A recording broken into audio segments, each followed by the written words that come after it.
안녕하세요. 중학생 연년생 아이 둘 키우고 있는 40대 엄마입니다. 남편은 어릴 때 아버지가 돌아가셨고 형제도 따로 없이 자란 외아들입니다. 시어머니 혼자서 애지중지 키워내셨고 그런 시어머니가 남편에게는 평생 고생만 한 불쌍하고 안타까운 어머니지요. 저한테는 그냥 시어머니 그 이상도 그 이하도 아닙니다. 처음에는 저도 남편 효심에 못지않게 잘 해드리고 싶은 마음이 컸어요. 그런데 시어머니는 항상 같은 태도셨어요. 물론 부모가 자기 자식 더 아끼는 마음 당연한 거라고 생각합니다. 그래도 너무 무조건적으로 남편의 편만 들어주시는 게 너무 티가 났어요. 둘이 좋아서 결혼해서 살겠다는 건데 시어머니께서 한 발짝 물러나서 보시면서 조금 도와주셔야 하는 거 아닌가요? 제가 요즘 사람들처럼 며느리 어려워하게 하고 눈치 보면서 사시게끔 한 것도 아니었는데 말이에요. 은근슬쩍도 아니고 너무 대놓고 아들 좋은 것만 하려고 하시니 제가 시어머니와 가까워질래야 가까워질 수가 없었습니다. 당시에는 남자가 집해오는 게 당연했는데도 불구하고 반반 결혼했는데 아들 기죽을까봐 신혼집은 남자 명의로 해야 한다는 둥. 첫 아이 태어나기 전까지는 맞벌이 하고 있었는데 너는 애 낳으면 일을 그만둬야 하니까 경제권은 서서히 남편한테 넘기라는 간섭까지 하셨어요. 반반 결혼하는데 예단 예물소리까지 들어야 했고 어떻게든 손해 안 보시려고 친정에서 뭐 하나 더 받으시려고까지 하시는데 그것 때문에 크고 작은 마찰이 있기는 했었습니다. 그나마 남편이 그런 시어머니와 저 사이에서 중간 역할 잘 해줬고 그 모습 보고 결혼 끝까지 밀어붙였습니다. 결혼한 지 15년이 지난 지금 남편이 저를 위해 나서준 건 전부 다 이번 일을 위해서 그런 게 아닐까 하는 생각이 드네요. 물론 남편이 그동안에서 무조건 제 편만 들었다는 말은 아니에요. 아예 시어머니 편을 대놓고 들은 적도 있고 제 편 들어주는 척 하면서 대충 무마한 적도 있었어요. 아무리 우라가 치미는 일이 있어도 그냥 조용히 넘겼어요. 애틋한 모자간의 사이를 제가 비집고 들어가 이간질할 마음도 없었고 제가 좋아하는 남편이자 아이들의 아빠, 시어머니께는 착한 아들, 그냥 서로에게 최선의 관계가 되기만 한다면 그걸로 만족했어요. 제가 첫째 임신했을 때 병원에서 딸아이라는 이야기를 듣고 시어머니께서 굉장히 실망을 하셨지요. 첫째는 아들이었으면 좋았을 텐데 하시며 실망하셨는데 그걸 제가 맘대로 바꿀 수 있는 것도 아니고 대수롭지 않게 생각했습니다. 그런데 둘째 아이 가졌을 때는 정말 마음에 비수를 꼽는 말씀을 하셨어요. 키울 때 딸이 더 이쁘고 커가면서도 엄마랑 잘 지내 더 재미있기야 하겠지만 그래도 집안에 든든한 아들이 있어야 하는 게 아니겠냐고요. 본인도 시아버지 일찍 보내지만 않았더라면 딸 한 명 있었으면 좋겠다고 생각하긴 하지만 아들 하나 잘 키워서 이렇게 노후까지 든든한 거 보면 역시 아들이 최고 아니겠냐고요. 아들이 있어야 대를 이어 집안의 모든 것을 이어나가게 될 텐데 아들 없으면 니네 자식들, 니네 보내고 나면 누구 좋은 일 시키는 거겠냐고 하셨습니다. 딸은 아무리 잘 키워봐야 출가회인이고 남이 집안에 보낼 아이들인데 괜히 우리 아들 평생 힘들게 일한 거 죽 써서 개주는 꼴 아니겠냐고요. 평생 우리 아들이 일군 걸 내 자식이 아닌 남이 자식한테 준다는 생각하면 억울하지 않냐고. 너네도 이미 딸 하나 있으니 이제는 아들을 낳아야 하지 않겠냐고 하시면서 은근슬쩍 둘째는 포기하라는 듯이 강요를 하셨었습니다. 아직 뱃속에 있는 아이지만 들었을 수도 있는 말인데 너무 대놓고 당당하게 말씀하셔서 너무 당황스러웠고 저는 제 뱃속에 있는 아이가 아들이건 딸이건 전부 다 제 배불러 낳을 아이들인데 포기하라던지 그런 식으로 말씀하시는 게 참 상처였어요. 당연히 시어머니 말 무시하고 둘째 낳았고요. 저는 지금 두 딸아이 키우면서 후회한 적 단 하루도 없습니다. 아이들도 외할머니는 좋아라 하지만 친할머니는 불편해하고 어려워합니다. 아이들 앞에서 아들 손주 타령하시면서 한숨만 푹푹 내쉬시는데 애들도 눈치가 있으니 불편한 분위기 만드는 시어머니가 아무리 할머니라도 좋을 수가 없겠죠. 혹시나 시어머니 행동이 아이들 마음에 상처가 되고 그랬을까봐 걱정이 될 때도 있습니다. 맞벌이 부부라서 아이들 어린이집 일찍부터 보내고 싶지 않았지만 친정어머니는 저희 집에서 너무 멀리 사시고 시어머니가 돌봐주셔야 했는데 아이들한테 해코지 하실 분은 아니지만 괜히 껄끄러운 게 있어서 어린이집 보낼 수 있는 나이 되자마자 어린이집에 보내기로 결정했습니다. 이날이 때껏 시어머니와 가깝게 살았지만 최대한 멀게 지내면서 최대한 시어머니께 손 벌리는 일 없이 묵묵히 제 할 도리만 하고 지냈고요. 최대한 거리감 있게 지내서 그런가 결혼 생활 내내 애들 태어난 이후로 그렇게 시어머니와 충돌하거나 하는 일은 거의 없었습니다. 앞에 말했던 대로 남편이 해결까지는 못해줘도 중간 역할 나름 잘 해주면서 시어머니와 저 사이에 마찰 거의 없도록 노력해줬어요. 그런데 최근 들어 시어머니께서 여기가 아프다, 저기가 안 좋다 하시는 연락을 많이 받게 되었습니다. 그 좋아하는 아들에게 직접 말하시면 될 텐데 이유는 모르겠지만 계속 저한테 연락을 하시더라고요. 물론 저도 그렇게 연락을 받을 때마다 남편에게 어머님 좀 알아서 챙기라고 떠밀었는데 제가 신경을 안 써서 그런 건지 두 사람이 무슨 이야기를 주고받았는지는 모르겠지만 언젠가부터 합가를 하려고 준비를 했나 보더라고요. 남편이 합가 이야기를 한 그날도 시어머니께 온전화 대충 받아 남편에게 떠넘기고 하루를 보내고 있던 어느 날이었습니다. 시어머니와 통화가 끝난 남편이 저에게 와서 대뜸 어머니가 혼자서 많이 힘드신 것 같으니 이제 우리 집으로 모셔서 같이 살자고 말을 꺼내더라고요. 시어머니가 매번 아프다고 전화한 사람은 저였지만 저는 최대한 아무것도 모르는 척 왜 갑자기 그러신데? 하고 물었어요. 남편은 기다릴 것도 없이 곧바로 요즘 어머니 몸도 안 좋으신 것 같고 자기도 신경 쓰이고 걱정이 되니 모시고 같이 살고 싶어서 그런다고 하더라고요. 자기 어머니가 앞으로 사시면 얼마나 더 사시겠냐고 말하면서요. 저도 이미 여기저기서 시어머니와 합가 문제로 가정이 파탄나는 경우를 몇 번이나 본 적이 있기 때문에 고개 끄덕이면서 남편에게 대답해줬어요. 자기 말이 100번 맞다고. 어머님이 앞으로 더 사셔봐야 얼마나 사시겠냐. 어머니가 아들 사랑 대단하신데 그동안 떨어져 사신 것도 참 힘드셨을 거라고. 얼마나 아들하고 같이 살고 싶어 하셨을 거라고요. 어머님께서 몸이 안 좋으시다는 말은 나에게 훨씬 먼저 했다. 그 이야기 계속 들어왔으니 나라고 어머님 걱정 안 되겠냐고 매번 신경 쓰고 있다고. 자기 말대로 합가해서 같이 사는 게 맞겠다고 이야기를 해줬습니다. 남편이 제 말을 듣고는 의외의 반응이라 여긴 건지 아니면 정말 이런 대답을 상상도 못한 건지 오잉 하는 표정으로 저를 쳐다보고 있더라고요. 그러다 합가해서 같이 사는 게 맞겠다는 저의 말을 듣고는 정말 진정으로 고맙다고 말하면서 제 양손을 싹 잡더라고요. 남사스러워서 남편 손을 뿌리쳐버리고는 제가 다 준비해 놓을 테니 잠시만 기다리라고 했습니다. 남편은 흡족한 표정으로 소파의 옆으로 기대앉아 콧노래까지 흥얼거리며 텔레비전을 보고 있더라고요. 저는 방으로 들어가서 가방에 남편 옷가지며 이것저것 꺼내서 여행 가방에 담아놓았습니다. 몸통만한 여행 가방이 가득 찰 정도로 짐을 싣고 난 후에 거실 소파에 누워서 텔레비전 보고 있는 남편 앞에다가 가방을 대령했어요. 대충 필요한 건 전부 다 담은 것 같으니 일단 이 정도만 가지고 어머님 집으로 들어가면 되겠다고요. 혹시나 제가 깜빡한 게 있으면 전화로 말해주고 저도 출근해야 하니 시간 나는 주말에 날 잡아서 제가 못 챙긴 거는 한 번에 가져다 주겠다고 말했어요.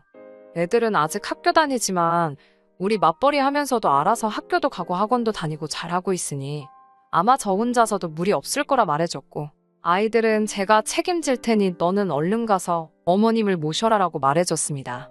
우리 애들도 효자인 자기 닮아서 나중에 지들 엄마 아빠한테 잘하겠지? 라고 말하면서 여행 가방을 손에 꾹 쥐어줬어요. 남편은 이 상황이 이해가 안 된다는 듯이 저만 쳐다보고 있다가 가방 넘겨받고 한참이 지나서야 저에게 화를 엄청 내더라고요. 자기 말뜻을 모르겠냐고요.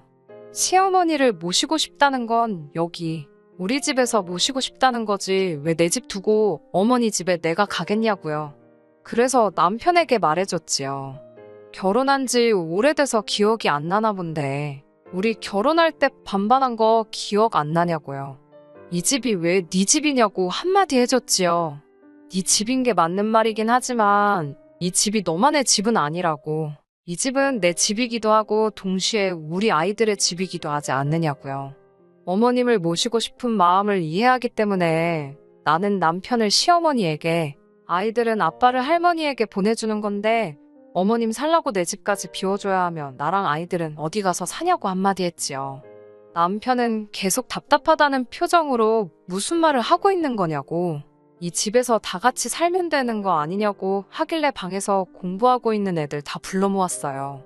애들 모아놓고 너네 중에 여기서 할머니랑 같이 살고 싶은 사람 있어? 하고 물어보니 왜 할머니냐, 친할머니냐 묻더라고요. 그래서 아빠는 친할머니랑 같이 살고 싶다는데?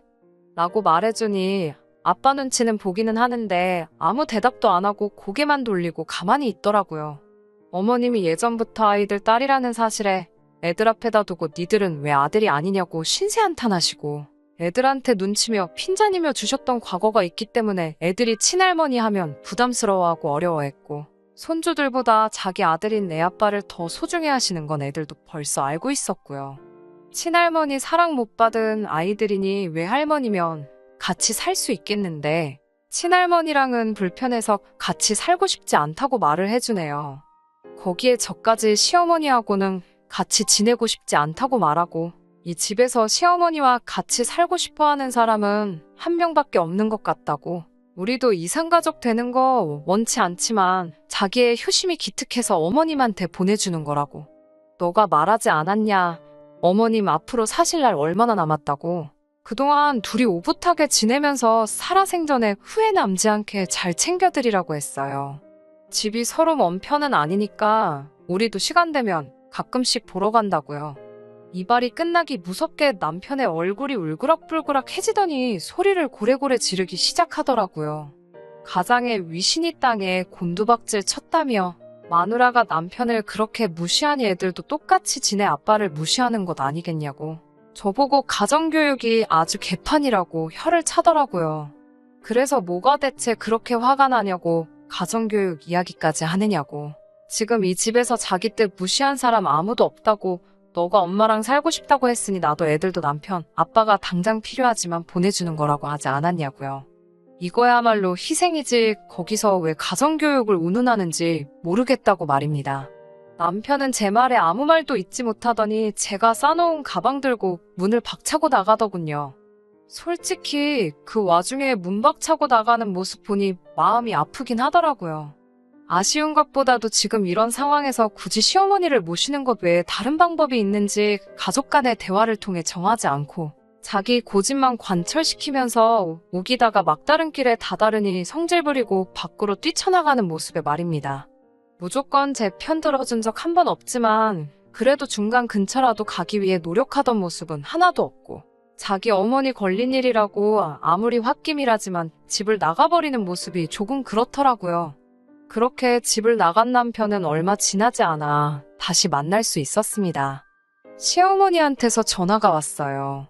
애 좀 잘 달래서 데려가 달라고요. 자기가 무슨 단을 거서 아들한테 어떻게 호강을 받겠냐고 여지껏 혼자 살아온 거 혼자서도 괜찮다고 하시더라고요. 그 와중에도 몸이 불편하다는 이야기는 꼭 빼먹지 않으시는 게 아직도 저를 설득해서 합갈 여력이 있는지 살피는 것처럼 보였습니다. 집에 돌아온 남편은 그제서야 단도직입적으로 말하더라고요. 어머니를 자기가 어떻게 혼자 모시겠냐고요. 집안 살림은 전부 다 제가 해왔지 않냐면서 자기는 여태껏 회사 다니면서 돈 벌어오지 않았냐고. 우리 가족들이 다 같이 힘을 합쳐야 하는 일 아니겠냐 하네요. 저 또한 둘째 아이 어린이집 갈 때까지 일을 쉬기는 했지만 육아를 한 거지 아무것도 안 한 게 아니었고요. 그리고 둘째 어린이집 가고부터는 결혼 전에 벌던 만큼은 아니지만 적당한 곳 취직해서 맞벌이하며 돈 벌고 하원한 애들 뒷바라지부터 집안일까지 제가 다 도맡아서 했습니다. 아직도 애들 학교 관련된 일은 제가 다 관여하고 있고 직장도 다니고 있지요. 직장 생활에 애들까지 내가 케어하면서 이젠 어머님까지 돌봐드려야 하냐고. 저는 그렇게는 못하겠으니 하고 싶은 사람이 각자 알아서 하자고 했습니다.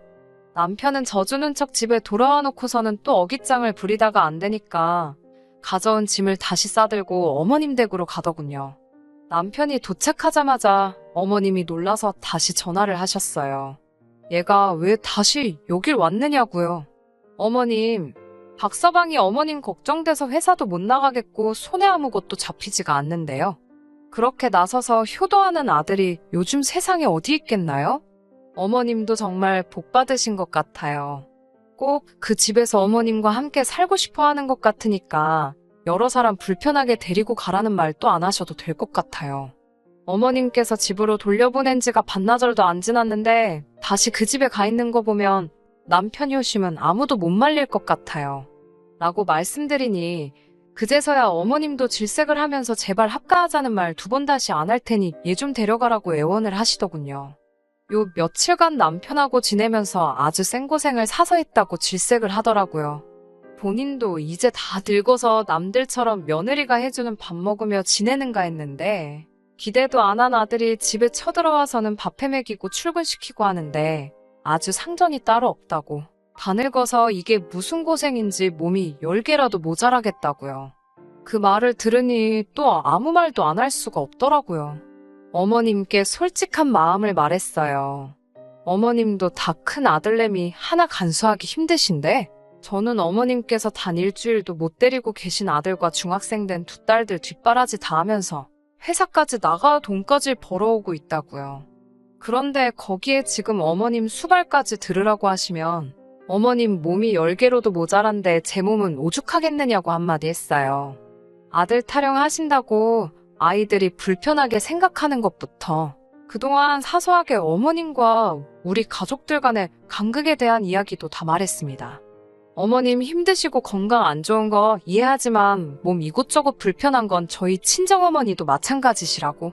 그 와중에도 저희 어머니는 저 좀 편하게 해주신다고 필요한 건 없느냐고 물어오시는 와중에 애들 고등학생 되면 따로 방을 써야 되는데 그 방마저 뺏어가지고 합가를 계획하시는 게 맞냐고 따졌습니다. 몸이 불편하시면 병원을 다니시라고. 다행히 남편도 벌고 저도 같이 벌고 있으니 병원비 정도는 저희가 내드릴 수 있다고요. 저한테서 어떤 며느리의 모습을 바라신 건진 모르겠지만 이 이상을 바라시면 저는 더 버틸 수가 없으니 그만할 생각밖에 없다는 말을 드렸습니다. 시어머니는 제 말을 끝까지 듣더니 생각에 잠기셨는지 아무 말도 없으시더라고요. 대신 다음 날에 남편을 보내더군요. 남편이 시어머니께 대체 무슨 말을 들은 건지는 모르겠지만 돌아온 그날부터 여태까지 남편은 합가 이야기는커녕 어머님 이야기조차 꺼내지 않고 아무 일도 없었던 척 살고 있습니다. 제가 어머님한테 뭔 말을 들었길래 아무 말도 없냐 물어도 꿀먹은 벙어리 마냥 아무 대답 없고 못 들은 척 스르륵 넘어가고 있어요. 제 욕을 하신 건지 아니면 제 편을 들어주신 건지 전혀 알 길은 없었지만 애써 아무 일도 없었던 척 애쓰고 있는 걸 보니 조금 꼬숩기는 하네요. 얼마 전에 어머님이 부르셔서 다녀왔습니다. 지난 일에 대해서 사과하더라고요. 특히 아이들이 친할머니 불편하게 생각하고 있다는 부분에 대해서 안타까워하셨어요. 지금에 와서는 본인과 피도 한 방울 안 섞인 며느리에게 효도받기를 바랬던 본인의 이중성이 부끄럽다고 하시더라고요. 이제라도 손주들에게라도 좋은 할머니가 되고 싶다고 하십니다. 물론 그러는 과정에서 사춘기인 아이들도 불편할 테고 시간을 보내려 하는 만큼 저희 집에 찾아오시게 될 테니 그걸 제가 어떻게 받아들일지 몰라서 고민하다가 물어보시는 거라고요. 아이들의 마음까지는 제가 어떻게 할 수 있는 부분이 아니지만 그런 부분에 대해서는 크게 걱정하지 말라고 말씀드렸어요. 시어머니와의 합가를 반대하기는 했지만 그건 그동안의 잘못된 관계에 의한 일이고 상의 없이 일방적으로 통보하는 부분에 대해서 거절했던 거였으니까요. 물론 시어머니께서도 앞으로 합가 관련해서는 자기도 말을 꺼내지 않기로 약속하셨으니 이게 무슨 꿍꿍이가 있으시거나 한 게 아니란 걸 알고 있습니다. 커다란 우여곡절이 있기는 했지만 저는 이번 일이 우리 식구들이 더 나은 가족으로 거듭나기 위한 단계라고 생각해 보려고 합니다. 물론 이걸 계기로 남편을 이해했다거나 시어머니와의 과거를 청산했다는 건 아니에요. 그래도 바뀌려고 노력하는 사람들을 시작도 못하게 만든다면 저야말로 나쁜 사람이 아닌가 싶은 생각이 들어 이번 기회에 아주 새로운 시작을 해보려고 합니다. 좋은 일이 가득하길 다들 기원해 주시고 어떻게 보면 저의 개인적인 넋두리이자 이야기였는데 끝까지 들어주신 분들께도 너무 감사드립니다. 끝까지 들어주셔서 감사합니다. 오늘의 사연은 여기까지입니다. 구독과 좋아요, 알람 설정 부탁드리고 더 좋은 사연으로 다시 찾아뵙겠습니다. 감사합니다.